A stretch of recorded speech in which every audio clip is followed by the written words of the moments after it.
Mesdames et messieurs, bonsoir. Bienvenue dans le 20h. Voici les titres de ce mercredi 30 août. Nous irons à Bouaké où le ministre d'État, ministre de la Défense, Ahmed Bakayoko, a visité les troupes. Il s'est rendu dans les casernes militaires pour s'imprégner des conditions de vie des soldats. Il a également pris part à leur mini-marathon dénommé Footing de cohésion. Le pont de Bétier sur le fleuve Comoé dans la région de l'Indénié-du-Hablin sera livré dans quelques jours. L'annonce a été faite par le ministre des Infrastructures économiques, Amédée Kouakou, en visite sur le chantier aujourd'hui. Les fidèles musulmans s'activent pour les préparatifs de la Tabaski. Il n'y reste plus que 2 jours pour célébrer l'Aïd el-Kébir. Certains ont choisi de fêter en famille. Quelle est donc l'ambiance dans les gares routières? Réponse tout à l'heure. Aux États-Unis, la tempête Harvey est arrivée en Louisiane 12 ans après Katrina. La situation reste dramatique au Texas après le passage de l'ouragan. Un couvre-feu nocturne a été décrété à Houston pour éviter les pillages. Soyez les bienvenus sur RTI 1. Le ministre d'État, ministre de la Défense, Ahmed Bakayoko, visite les troupes à Bouaké. Il s'est rendu dans les casernes militaires pour s'imprégner des conditions de vie des soldats, des troupes qu'il a invitées à l'unité et à la discipline. Ouattara Amadou Walter. Place d'armes de la 3e région militaire de Bouaké ce mercredi. Après les honneurs militaires en présence du commandant supérieur de la gendarmerie nationale et du chef d'état-major général des armées, le général de division Sékou Touré introduit l'objectif de cette rencontre. Il s'agit d'une mission de terrain à Bouaké du ministre d'État, ministre de la Défense depuis sa nomination. Ahmed Bakayoko s'adresse pour la toute première fois aux soldats de la capitale de la région de Bouaké. Ses maîtres mots sont l'ordre et la discipline. Le ministre de la Défense souhaite que l'armée soit réconciliée avec elle-même et avec la population. Un impératif pour lui. Aussi a-t-il indiqué que chaque soldat doit œuvrer pour redorer l'image de marque de la Grande Muette. Je compte sur vous parce que je veux réussir cette mission que le président m'a confiée pour le pays, pour nos enfants. Si le pays va bien, il va progresser. Chacun de vous ici a des enfants qui vont à l'école. Mais quand le pays ne va pas bien, ils ne vont pas à l'école. Or, c'est votre avenir. C'est ce qui compte pour vous. Personne ne se sortira dans le désordre, dans la manipulation. Il faut maintenant qu'on soit responsable, qu'on voit l'intérêt du pays. On sera à l'écoute. Le ministre d'État, ministre de la Défense, a promis de travailler pour améliorer les conditions sociales et professionnelles des soldats. 11 unités militaires et des sites dégradés ont été visités. Entre autres, le 3e bataillon d'infanterie, l'infirmerie de la garnison, le groupement des sapeurs-pompiers, le camp commando. La visite s'est achevée par un déjeuner de corps à l'École nationale des sous-officiers d'active qui retrouve désormais sa base initiale. En ce lieu, une ambiance bon enfant a prévalu entre les soldats et leurs ministres. Ahmed Bakayoko n'a pas manqué de promettre des lendemains meilleurs pour l'armée ivoirienne. Nous allons faire un compte-rendu fidèle au président de la République, chef suprême des armées, ainsi qu'au Premier ministre, pour que le gouvernement puisse nous accompagner dans les mesures urgentes à prendre pour que nos soldats soient dans de bonnes conditions. Nous allons améliorer leur alimentation, leurs conditions de vie, mais en retour, nous voulons une discipline ferme. C'est un ministre de la Défense qui repart de Bouaké, visiblement satisfait après 48 heures de séjour de travail. Et avant cette adresse aux soldats à Bouaké que vous venez de voir, le ministre Ahmed Bakayoko a pris part au mini-marathon dénommé Footing de cohésion avec les militaires. 4 km de course pour communier avec ses troupes à Bouaké. Retour sur le début de cette mission dans la région du Béké avec notre reporter Ouattara Amadou Walter. Nommé ministre de la Défense le 19 juillet 2017, Ahmed Bakayoko, déjà ministre d'État, est officiellement depuis hier à Bouaké. Il effectue dans la capitale de la région de Bouaké une mission de terrain afin de prendre attache avec les différents corps militaires et paramilitaires. C'est un programme très chargé qui a débuté par des échanges avec les grands commandements. Il s'agit d'une prise de contact pour s'enquérir des différentes réalités des soldats et leur dévoiler un pan de son plan d'action en vue de réconcilier l'armée avec elle-même, mais également consolider les liens armée-nation. Pour ce faire, le ministre d'État a à ses côtés le chef d'état-major des armées et le commandant supérieur de la gendarmerie nationale. Ensemble, ils ont pris part à un mini-marathon de 4 km. Objectif de ce sport matinal, renforcer la cohésion entre les frères d'armes et briser les barrières pour faire de l'armée une institution forte au service du peuple. Après le parcours qui a captivé l'attention des populations, les soldats et leurs ministres ont communié dans une ambiance fraternelle. Dans la mi-journée, il est prévu une adresse du ministre de la Défense lors de la prise d'armes qui se tiendra à la 3e région militaire, suivie d'une visite des unités de Bouaké.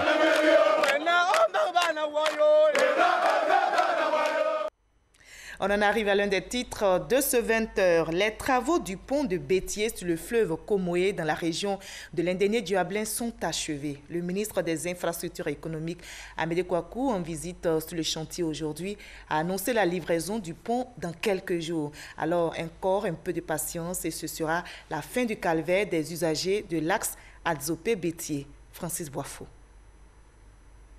Il est long d'environ 190 mètres avec 2 voies de circulation, 2 trottoirs et une barrière de sécurité. Le pont de Bétier sur le fleuve Comoé, dans la région de l'Indénié-Duablin, va soulager les populations, jusque-là obligées d'emprunter le seul bac, souvent en panne. Nous disons une fois encore merci au président de la République qui réalise ce rêve pour nous. La finition de ce pont va permettre d'écouler nos marchandises et ça va créer de grands projets dans ce village et nous pensons que ça va résoudre vraiment le problème du chômage. Nous attendons impatiemment l'inauguration du pont. Prévu pour être livré le 9 septembre prochain, le ministre des Infrastructures économiques était ce mercredi sur le chantier pour évaluer les travaux. On a regardé l'ouvrage, nous sommes satisfaits, nous avons interrogé les techniciens, l'ouvrage a été réalisé selon les normes.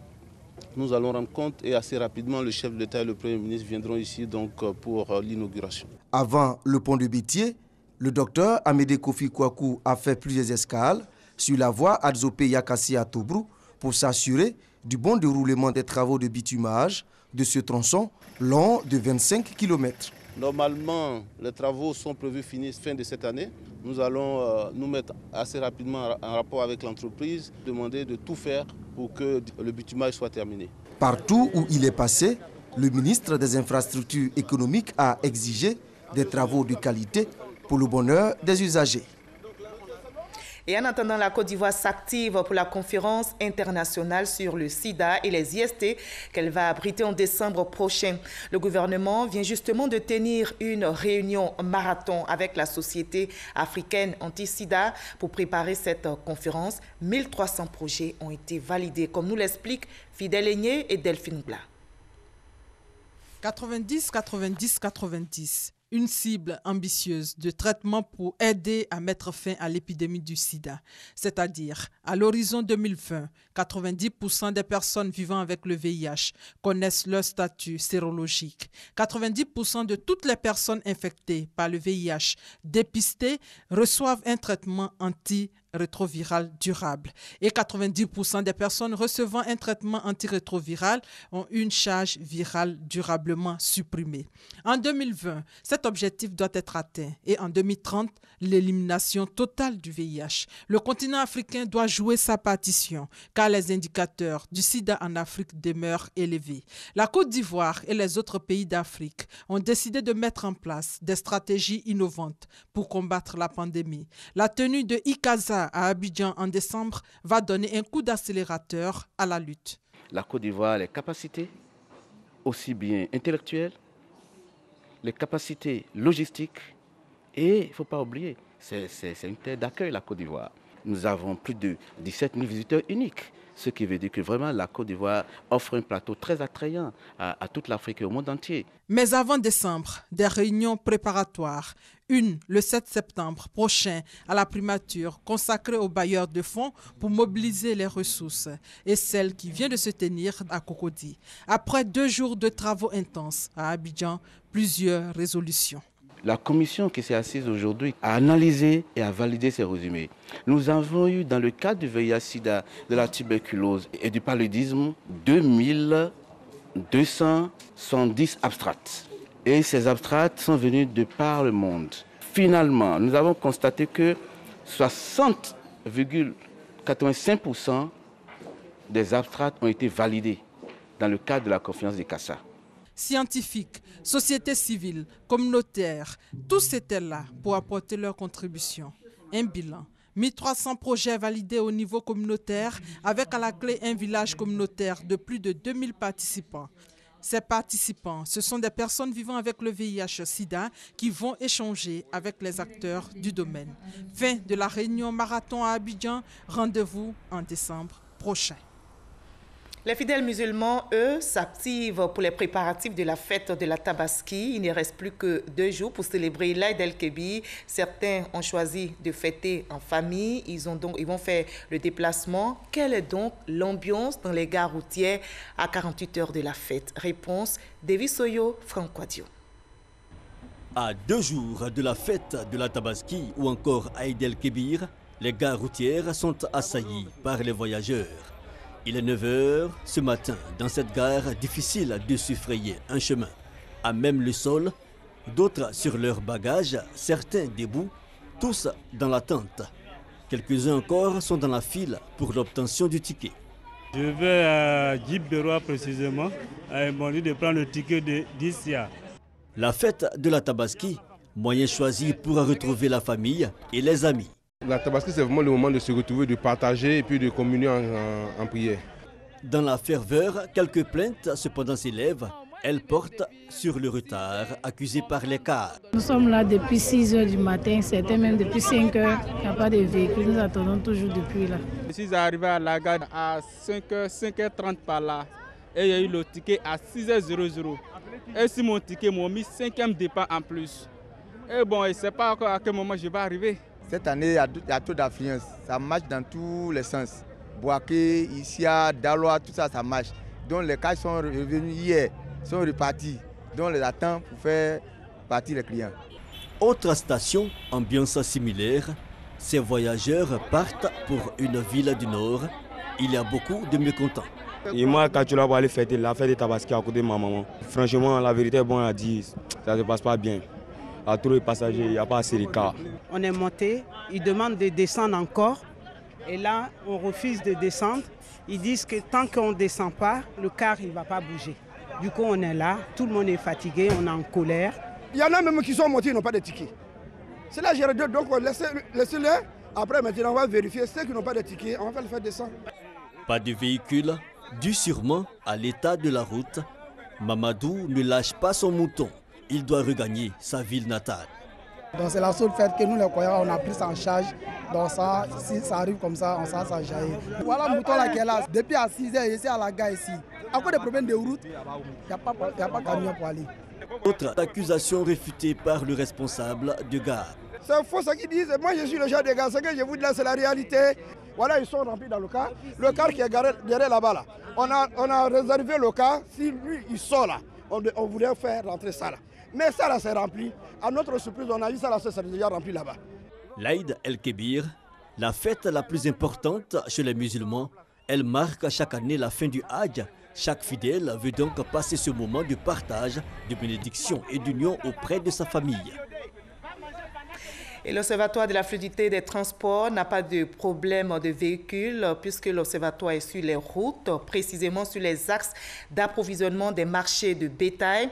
Il veut s'assurer de la suppression des faux frais et il joue ainsi sa partition au sein du Comité national de lutte contre la vie chère. Léon Brou. Il vient de faire une bonne affaire pour la fête de Tabaski. Ce bélier, Drissa l'a acheté au Burkina Faso voisin. Il aurait dû payer plus de 150 000 francs CFA ici à l'Alé-Rabat, dernier poste frontalier à Fort Thiori à Abidjan. Ce mouton-là, si c'est Abidjan, tu allais l'avoir à combien? Disons 250 000. À Burkina, les moutons là même sont chers. Et l'argent des camions là aussi, c'est cher. Ça fait 280 000 qu'on a fait et c'est la même. Si tu as pris ça avec les papiers là, bon, forcément les moutons là, ça vient cher là. Tracasserie et faux frais sur le transport du bétail à cette veille de Tabaski, des mots que l'Observatoire de la fluidité des transports est venu combattre dans le cadre de la lutte contre la vie chère. Il était très important pour nous de nous assurer que le marché de bétail à Abidjan serait approvisionné à moindre coût et en quantité suffisante. Pour ce faire, le secrétaire général de l'Observatoire, M. Toura Abdoulaye, nous a demandé de veiller en sorte que les routes d'approvisionnement soient fluides. De Bouaké à l'Aliraba ou Pogo à la frontière avec le Mali en passant par Ferkessédougou et Ouangolodougou, rencontre avec les corps préfectoraux et militaires ainsi que les acteurs de la filière bétail. Les consignes du gouvernement sont observées.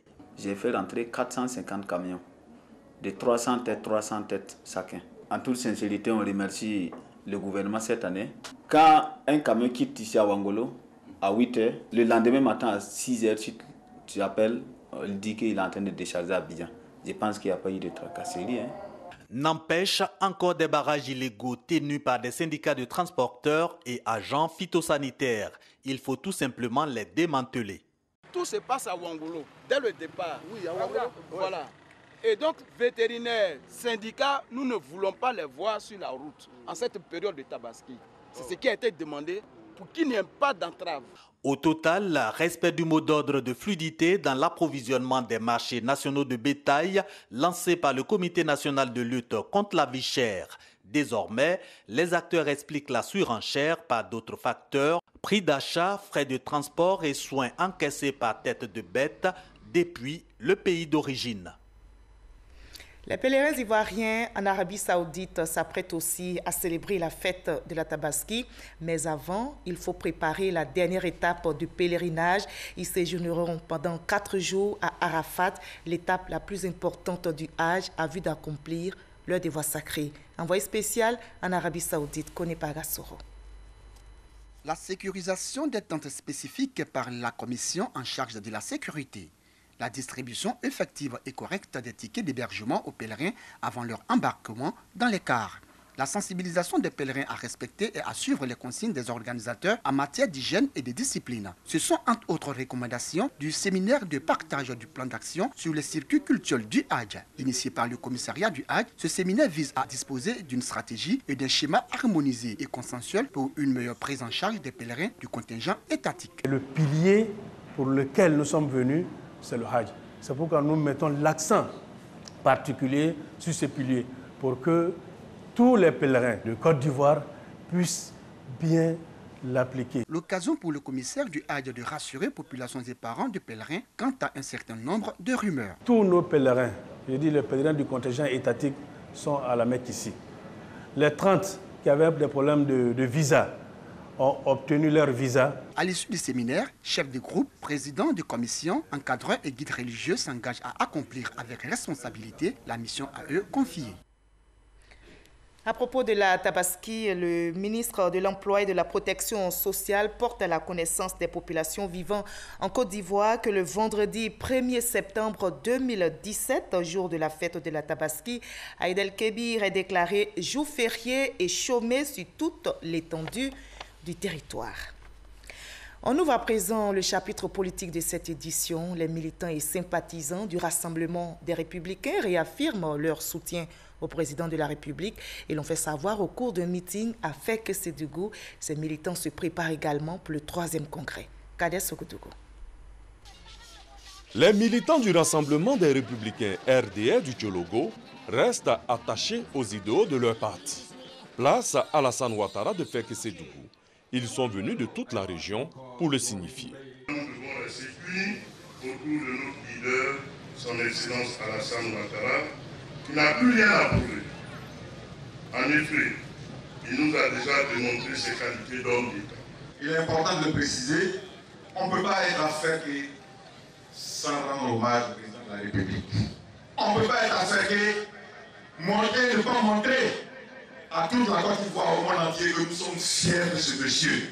À ces militants de Ferkessédougou, Ouangolodougou et Kong, l'envoyé du parti Philippe Légré, membre du secrétariat général, a insisté sur la nécessité de la cohésion au sein du parti à la case verte. Car les actions menées par le président de la République, Alassane Ouattara, sont visibles et profitent à toute la Côte d'Ivoire. Il faut faire confiance au président Ouattara pour tout le travail qu'il fait.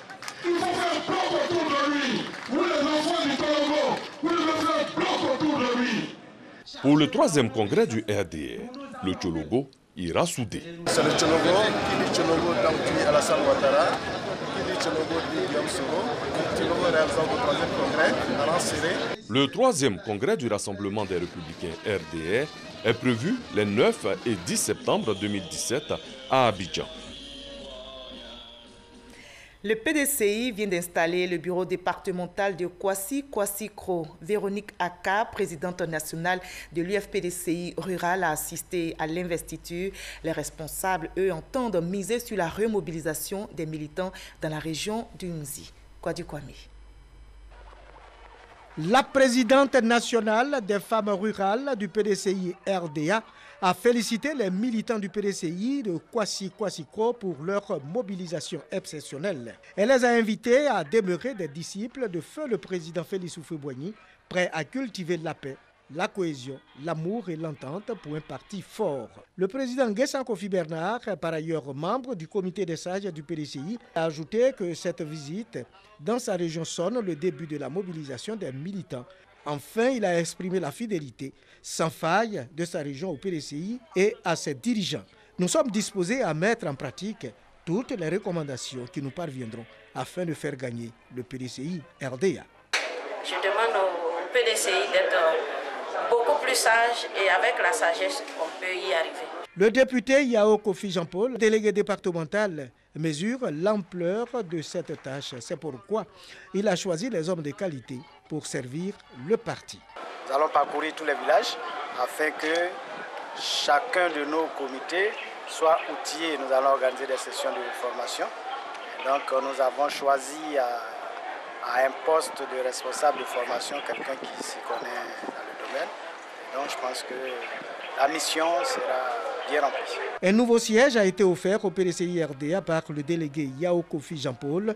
Pour son équipement, le cadre Joseph Kwadio a emboîté le pas en offrant du matériel informatique. Désormais, le PDCI RDA Kwasi-Kwasi-Kro compte 18 secrétaires de section pour 208 comités de base.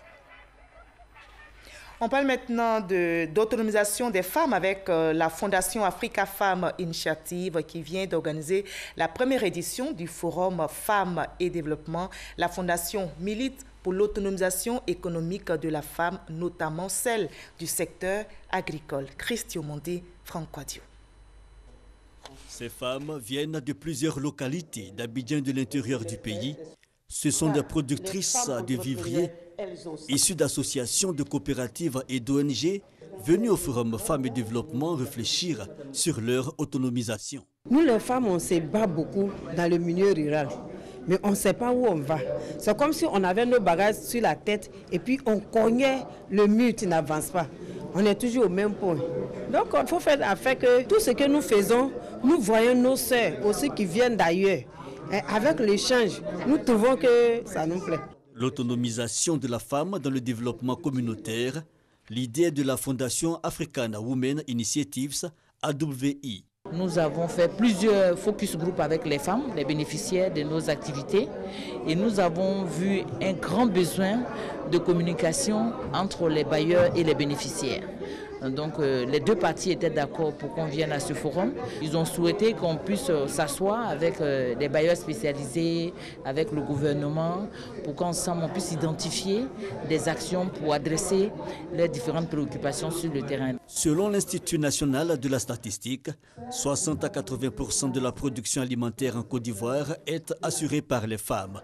Apporter donc des réponses aux problématiques liées à l'autonomisation de la femme est salutaire. C'est une initiative qui consiste à réfléchir sur tous les moyens de rendre autonome la femme, en particulier la femme rurale. Le ministère ne peut qu'encourager et ne peut qu'appuyer. Pour cette première édition du Forum Femmes et Développement, la Fondation AWI entend améliorer les activités des femmes rurales. Son objectif est faire connaître les services des structures d'appui aux femmes opérateurs économiques de la chaîne de valeur agricole et donner l'opportunité aux femmes de différents maillons de partager leurs compétences. Le conseil régional du Tonkpi a inauguré les centres de santé urbains dans les sous-préfectures de Logoualé et de Maple pour la prise en charge des populations de ces localités. Le conseil a aussi posé plusieurs actions de développement, notamment la pose de la première pierre d'une école primaire publique et d'un complexe socio-culturel de jeunes dans le département de Danané. Frédéric Olaï, Delphine Blas. Le conseil régional du Tonkpi fait du développement une priorité. Plusieurs actes sont posés dans la région, notamment la pose de la première pierre de 2 infrastructures. Il s'agit d'une école primaire publique de 2 bâtiments de 3 classes dans le village de Dialopleu et d'un complexe socio-culturel à Danané, composé d'une salle de classe d'une capacité de 1000 places, de 2 autres salles de 200 places, des aires de jeu. Nous sommes donc dans cette grosse ville qui mérite aujourd'hui d'être chef-lieu de région, d'avoir de nombreuses infrastructures comme ce que nous voyons ailleurs. Et évidemment, voici donc une grande ville qui n'a pas de grande salle depuis des années. Et nous savons les attentes des jeunes. Les jeunes ont de nombreuses activités. Dans les villes, la taille de Danané, les activités de vacances et même les activités au cours de l'année occupent les jeunes. Et c'est pour cela que le Conseil régional a inscrit au cœur de son programme de doter Danané d'un complexe socio-culturel. Estimé à plus de 100 millions de francs CFA, ces 2 infrastructures seront disponibles dès 2018. À cela, il faut ajouter les localités de Fiapleu à Maapleu et Yapleu à Logwalé, qui disposent désormais de centres de santé urbains. Un don de Dr Albert Mabritoakeus, président du conseil régional du Tonkbi, pour soulager les populations qui ont exprimé leur reconnaissance au conseil régional du Tonkbi pour ses actions de développement. Et noté hors de la Côte d'Ivoire, en Sierra Leone, la gigantesque coulée de boue qui a frappé donc le pays a fait plusieurs morts. Notez que la Sierra Leone continue donc de pleurer ses morts. Une école à Freetown a perdu plusieurs élèves et enseignants.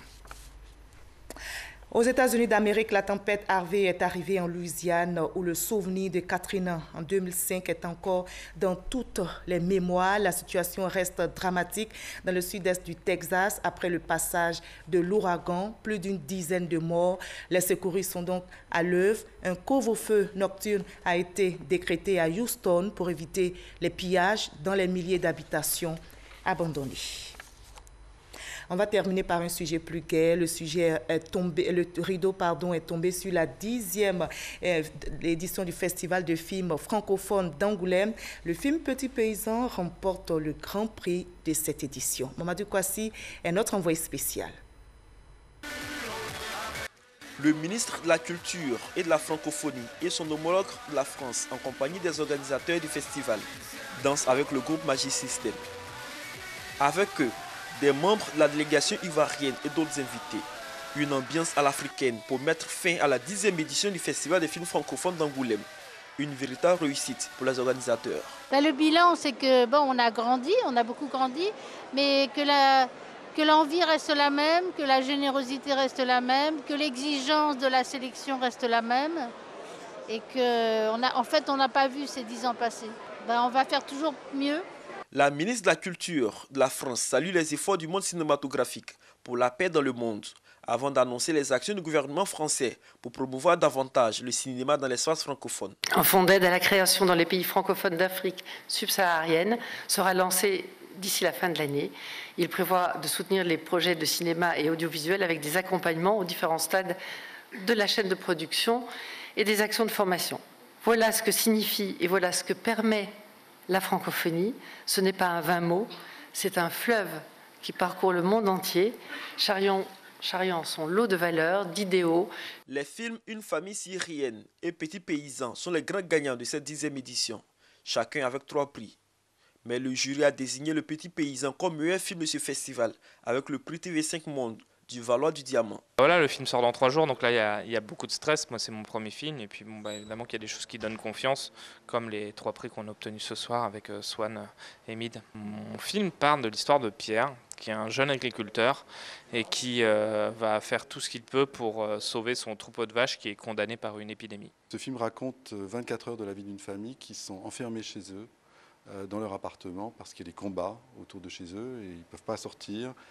Ça dure depuis plusieurs jours, il n'y a plus d'eau, il n'y a plus d'électricité. Véritable satisfaction pour la Côte d'Ivoire qui a été l'invité d'honneur de cette 10e édition. C'est tout l'art de notre pays qui a été montré dans sa diversité ici à Angoulême.